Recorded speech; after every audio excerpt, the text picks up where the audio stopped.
Olá, galera que curte o nosso canal. Prazer, Flávio. Sejam bem-vindos. Por essa, um caminhoneiro comunista socialista não esperava. Ele foi tentar lacrar para cima do presidente Bolsonaro, né, e do agronegócio, saiu lacrado, viu? Vocês precisam saber o que aconteceu com esse caminhoneiro, viu? Poucos dias para trás postei um vídeo aqui onde um dono de um restaurante botou uma faixa impedindo que os bolsonaristas, né, frequentassem seu restaurante. Logo, logo ele fechou as portas, quebrou, tá? E tem mais, olha só. STF autoriza quebra de sigilo bancário e fiscal de André Janones. Nicolas não perdoa. E muito mais, patriotas. Fiquem até o final para vocês saberem disso daqui e muito mais. Tudo que está acontecendo lá na Praça dos Três Poderes. Peço a todos que curtam, comentem, compartilhem esse vídeo ao máximo para ter relevância no YouTube. Se você ainda não é inscrito no canal, inscreva por gentileza. Não se esqueça de clicar no sininho para receber todas as notificações. Sem mais delongas, vamos ao que interessa. O ministro Luiz Fux, do STF, Supremo Tribunal Federal, autorizou nesta quarta-feira, 21, a quebra do sigilo bancário e fiscal do deputado federal André Janones Avante MG. Ele é acusado de comandar um esquema de rachadinha, repasse de salário de funcionários em seu gabinete. O pedido foi feito em um relatório da Polícia Federal. É a PGR, Procuradoria-Geral da República, favorável à quebra de sigilo. Na decisão, Fux argumenta haver indícios de possíveis práticas criminosas. Segundo o relatório da Polícia Federal, embora os assessores de Janones neguem qualquer esquema ilegal, é necessário aprofundar as investigações em razão das discrepâncias nos depoimentos realizados. A decisão atendeu a um pedido feito pela PGR, que indica que as condutas podem ser enquadradas nas seguintes práticas criminosas: associação criminosa, peculato, concussão, quando uma pessoa que tem ou vai assumir um cargo público usa a posição de alguma forma para exigir para si ou para outro algum tipo de vantagem indevida. Continuidade deletiva, quando há a prática de dois ou mais crimes subsequentes da mesma espécie, na mesma condição de tempo, lugar e modo de execução. O deputado Nicolas Ferreira, adversário político de Janones, não perdoou e postou os seguintes nas redes sociais. Tic-tac, tic-tac. De fato, a hora desse sujeito parece que está próxima, tá? Olha, se fosse em um país onde as leis funcionassem verdadeiramente, não só Janones, como Lula e essa galera que foi solta pela Lava Jato porque cometeu cleptocracia, bandidolatria e assim vai, uma hora dessa era para eles estar tudo vendo o sol nascer quadrado. Era para eles estarem atrás das grades, tá?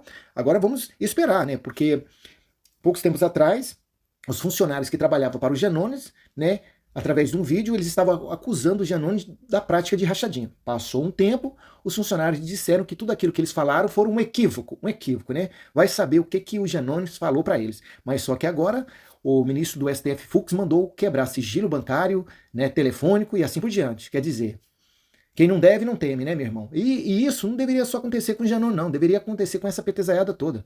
Todos esses deputados, senadores, prefeitos, governadores e até o Lula.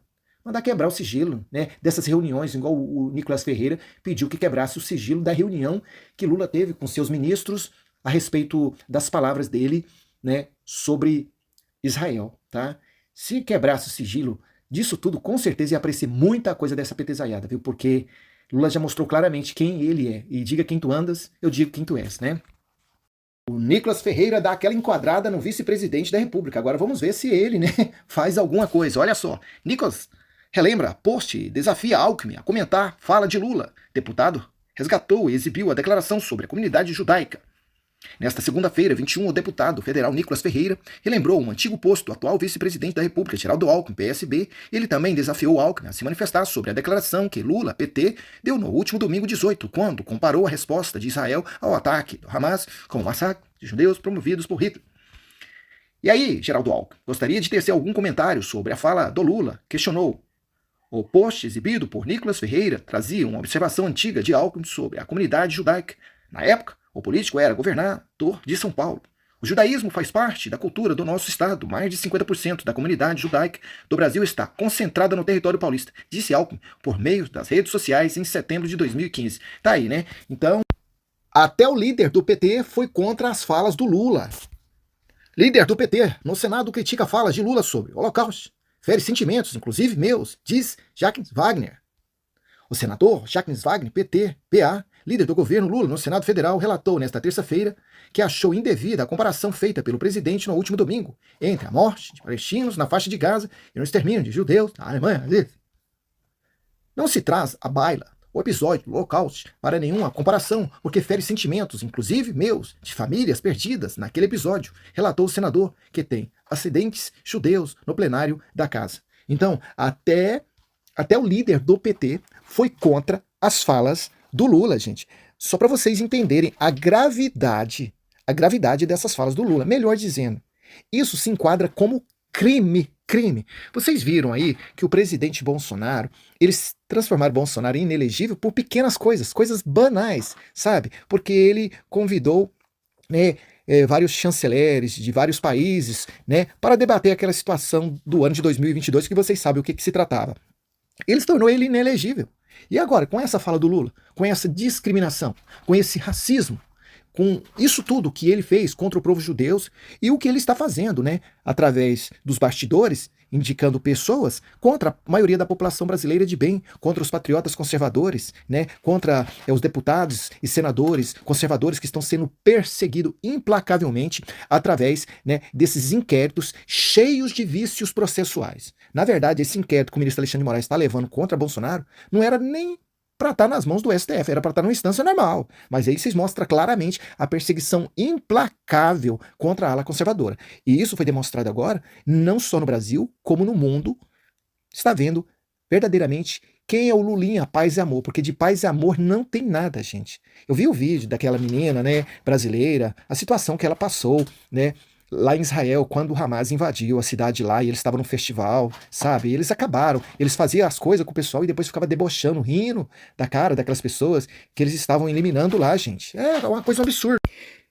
A Embaixada dos Estados Unidos faz alerta aos viajantes sobre dengue no Brasil. O presidente Lula negligenciou a compra de vacina contra a dengue em 2023. A Embaixada dos Estados Unidos emitiu comunicado aos viajantes que têm como destino ao Brasil sobre o registro de casos de dengue e febre. Então, gente, a situação no Brasil é essa, tá? Se fosse no tempo do presidente Bolsonaro, aí eles já queriam enquadrar Bolsonaro com aqueles nomes, né? Nazista, né? Genocida, um monte de coisa que vocês viram o que eles falaram contra o presidente Bolsonaro. Agora, contra Lula, não tem problema nenhum, né? Vocês estão entendendo? Então quer dizer que todo tipo de narrativa que eles poderiam criar para tentar derrubar Bolsonaro naquela época, era assim. E o tanto de interferência que teve no governo do presidente Bolsonaro? E agora? Cadê os ministros do STF? Por que eles não tomam uma posição? Porque tem mais de 500 mil casos de dengue. Por que os ministros do STF não interferem como eles interferiram no governo do presidente Bolsonaro? Vocês estão entendendo, né, de que lado eles estão, né? Você vê que até os Estados Unidos estão dando alerta geral, só para vocês entenderem a situação drástica que o Brasil está vivendo na mão desse desgoverno, viu? O desespero bateu na porta da petezaiada por causa do dia 25 de fevereiro. Olha só, desespero. O PT aciona o MP contra ato pró-Bolsonaro na Avenida Paulista. Sigla pede a prevenção e investigação de eventuais crimes que possam ser cometidos na manifestação. Crimes, quem está cometendo é o seu chefinho aí, ó. Tá? O Lula. Isso, quem está cometendo é ele. De ficar fazendo o que ele fez lá contra os judeus, contra o povo de Israel. Isso sim que é crime, isso que tem que ser enquadrado como impeachment o mais rápido possível. Agora, o presidente Bolsonaro não é bobo não, sabe? Ele já descartou qualquer tipo de narrativas que eles pudessem usar contra Bolsonaro e a população brasileira de bem. E por que eu falo isso? Porque quando o Bolsonaro convocou a população, ele já disse, olha, não levem faixas e nem cartazes dizendo qualquer coisa a respeito do Lula ou dos ministros do STF. E não, nem precisa, porque todo mundo já sabe, né?